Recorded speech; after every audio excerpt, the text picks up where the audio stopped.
Hi all, it's Ed from Racket Ralph's, and here we've got Rocket with us today. We're going to talk a bit about him in a second. But today we're going to be talking about the pastel gene, okay? And particularly in about sort of breeding quality, whether it be through line breeding, selective breeding, whatever you want to call it. And variations that you can get from line breeding, and just looking for general quality in the animals that you're looking to breed from. The pastel gene, I think, gets a bit of a hard time. I personally love the pastel gene, but I do think there are some reasons that sometimes it can get a bit of a raw deal. So we're going to look at that. We're also going to have a look at and use this as an opportunity as an update for clutch number 1 from last season. So that's the 2022 season, our first ever clutch, and we will look at them. And that was fathered by our Pied Ultra male. You may have just seen the last video went out where we looked at the Pied Ultra male in detail. That was Star-Lord. He was the father of the clutch, and the mother of the clutch we'll show you in a minute. That was Storm, and we'll look at that, and it ties in with the pastel gene, which is why we're looking at today. So this is Rocket. He's wrapping himself tightly around me now. Why have I got Rocket here? Well, probably because he's a pastel. He is a pastel clown. He's actually not quite looking at his best because he's going into his very early stage of his shed cycle. But he's a proven breeder male. He is coming up to 3 years old now. He's one of my favourite males. I do love the Pastel Clowns. I love the head stamp you get with the Pastel Clowns, where you get these dots all the way through. It sort of pastel almost wipes out the head stamp, and you just get like the traces of it in those dots of the original head stamp. And I love Pastel Clowns. This guy, as I say, is going into his shed cycle, early stage of it, so he's not looking his best. For an almost 3-year-old male, he is actually still even going at the beginning of his shed cycle pretty bright, but you can see that he is browning out a little bit. We'll try and show you, we'll probably include a picture of him when he was younger, so you can see him when he was younger and looking better. But actually, even when he sheds out, he is still very bright for a 3-year-old, almost 3-year-old pastel clown. Clown is known to brown out, and pastel is known to brown out. And I think that's where a lot of the problems come with this particular gene. There is a huge variety in pastel. Now, it is a brightening gene, and particularly fine examples will bring in lots of colour, yellows in particular, and I think it's amazing. I do love it, but you do need the right line of it. Rob Barclough, I should have given you just seen them wearing Royal Boar's t-shirt from Rob, and he has a particularly nice line of pastel that he's got in his clowns that he is using. And this is, as I say, he's not looking at his best here, Rocket, but he's a decent, I think, a decent example. Not a stunning example, but a pretty decent example. Let me show you this girl. Now, this is a younger girl. She is another clown. This is actually our most expensive snake we've got. I'll bring Rocket in a minute, but this is Mango. She is expensive. She's the most expensive because it's actually nothing to do with the pastel why she's expensive. She is actually a magma, in fact a Mojave, pastel Mojave magma. So those that don't know what the magma is, a magma is a red striped clown. She's a visual clown like Rocket, who you just saw. And she has red stripe in her, which gives, hence the name. The dorsal stripe is supposed to look like magma dripping down. Now, you do get that with the other clowns as well, but that's what the project's called. And she also has Mojave in her, which is creating a lot of these dots here down the flanks. you will, yeah, so that's her. But yes, she is a pastel red striped Mojave clown, but the pastel in her isn't a very good example, I don't think. So let me now just bring Rocket on top of her. And even with him going into shed, I think you can see quite quickly the difference there. The camera's picking that up, I think, as well, reasonably well. The Mojave isn't going to really change the brightness. Mojave is a darkening gene, but not so much in this particular combination. So she, underneath, Mango, her pastel I think is a pretty poor line of pastel. It's not a problem, that's not what we bought her for. We bought her for the red stripe and the clown. And this particular girl is an important girl for us in our Pompeii project. I do not care if she passes on this pastel gene. I will be deliberately trying to work this pastel gene out of her, or out of her offspring anyway, because I don't think it's a particularly good example, and I don't necessarily want pastel in the Pompeii project anyway. But you can see how much brighter Rocket is, the male here, to her. Rocket is going into shed. He is looking not quite at his worst, but not far off of it. He's an older snake than she is. He's coming up to 3 years old. She is just over 2 years old. And I think you can straight away see how much brighter he is and how much better looking he is, even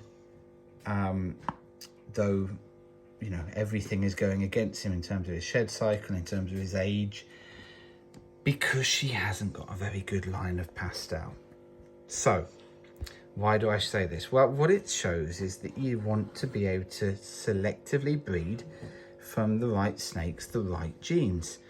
I am not going to be looking to keep many of the pastels that this girl produces, because it's not a very good line of pastel, I don't believe. I will certainly be keeping red striped clowns from her, and probably Mojave red striped clowns, but I'm not bothered about the pastel. Whereas in Rocket, it's a pretty good example, and yeah, I'm absolutely fine with producing pastel clowns from him. So what we want to do is to show you some really good examples, and I'm going to use clutch number 1 as an update to show you that. Okay, and we'll go and get those now. Okay, so this is, before we bring that clutch 1 in, this is the mother of clutch 1. As I say, the father was the pied ultra male, Star-Lord, and this is Storm, and she is a sterling, so she is a super pastel cinnamon. She wasn't het for anything, or we don't believe she's het for anything. She's certainly not het for pied or ultra male. But what a super pastel cinnamon is, that means that she carries 2 copies of pastel, which is why she's very bright, or at least maybe partly why she's very bright, and she carries cinnamon as well. So the cinnamon is giving a lot of the marks down the sides. The pastel is brightening. You've got the very blushed out head stamp there. This is the girl that has got a couple of, where is it? A couple of kissing emojis. Where is it? I forget. People are often interested in the kissing emojis that she has. Can't see where it is now. I forget which side it is. There it is. Oh, she's hanging on, she's wrapped her tail around there. But there's the kissing emojis, you see. Kissing faces. But anyway, this is Storm. And what I'm going to do is I've brought into the mix. You see, there you go. She's trying to escape. I'm going to bring her son in so that you can see him against her. So, this is one of the hatchlings from that clutch. Double het for pied ultra male, which is what's whacking out this pattern. I think that's an effect of the double het. particularly the pied probably. But you can see that he's quite a bit darker than her. Very similar, but darker, because he only carries one copy of the pastel gene. She carries two. But you still get the same effect. You still get the blushed out head stamp, not as blushed out, but nevertheless blushed out. You still get effects of the pastel, but not to the same level.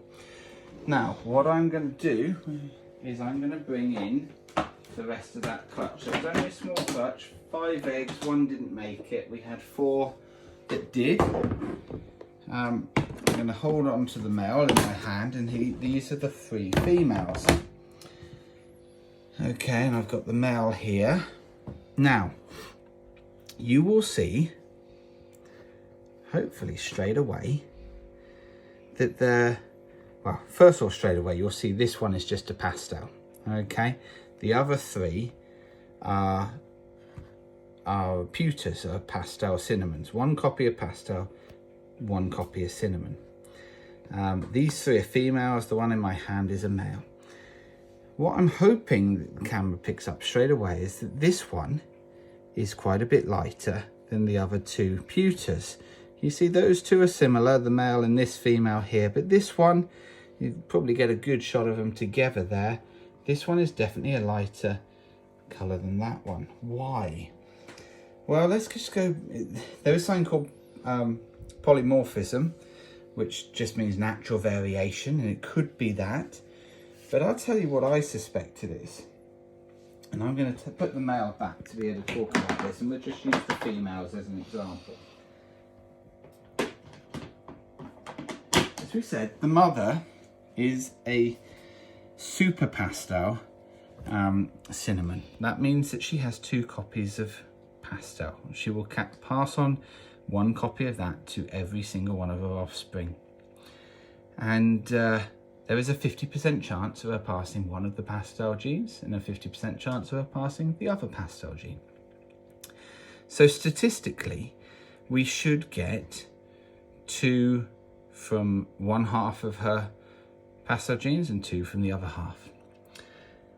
Now what I want to do is to go to this pastel, because this is what this has all been working towards. And let's just have a look at this girl on her own.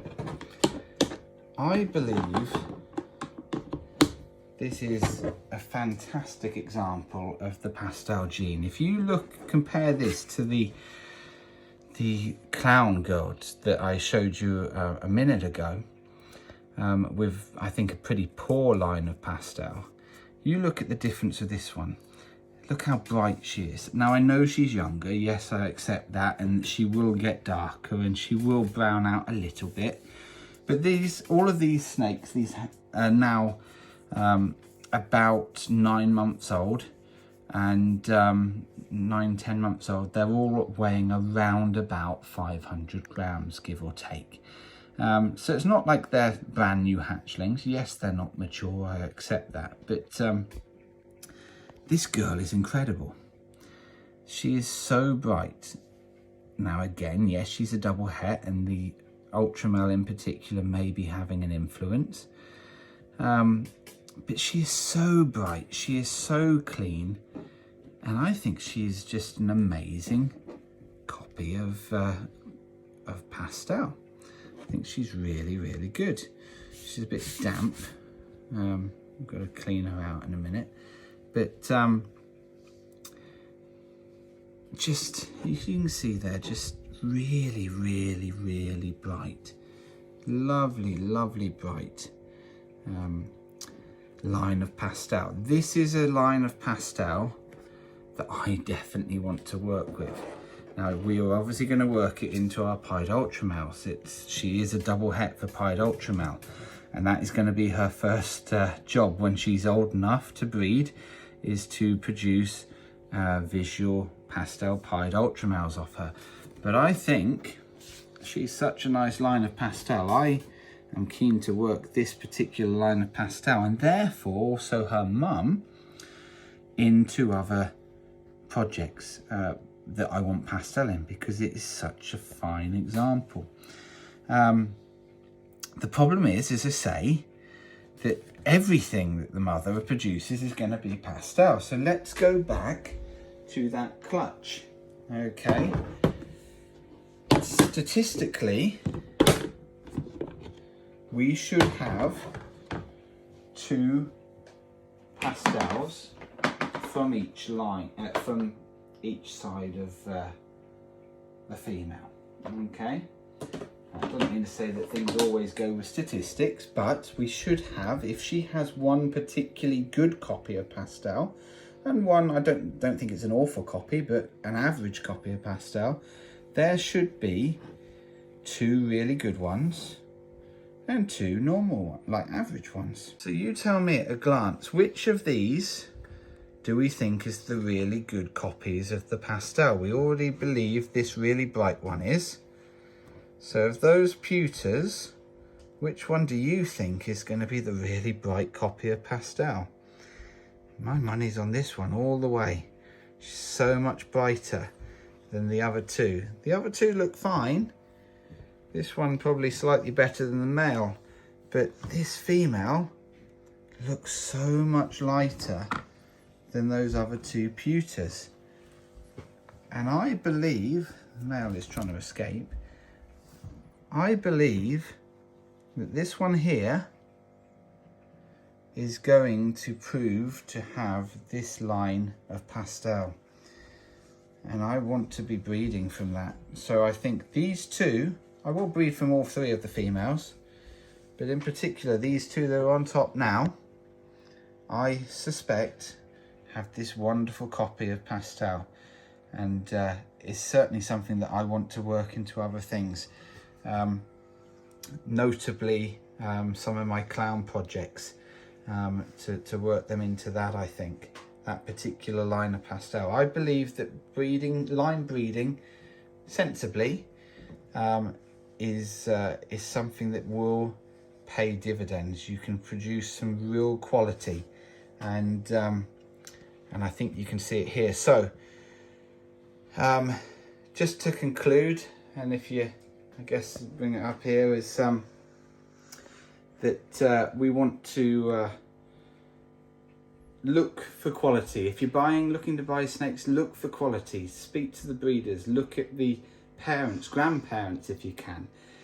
Try and see the work that has gone into producing some of those.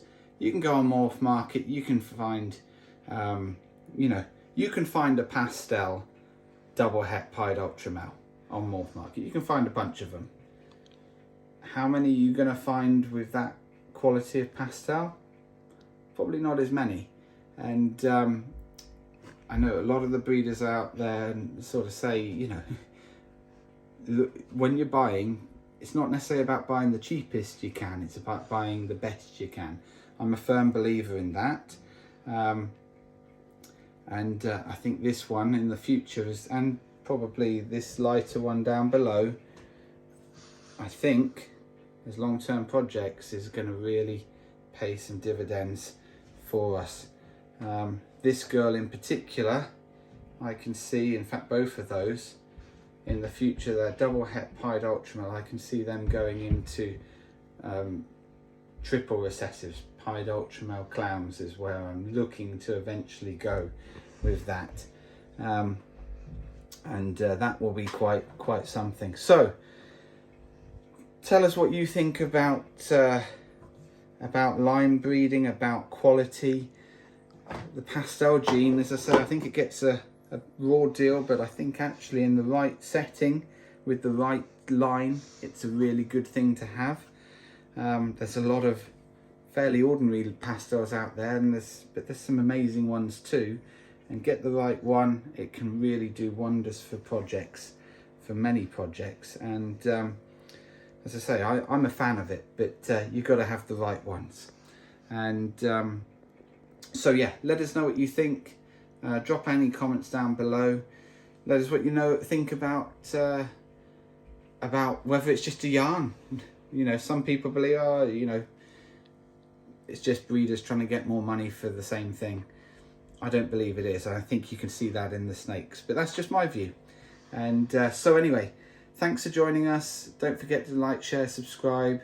as I say, drop any comments in below. We'll try and answer them. And thanks to giving us your time, and we'll see you next time. Cheers. Bye bye.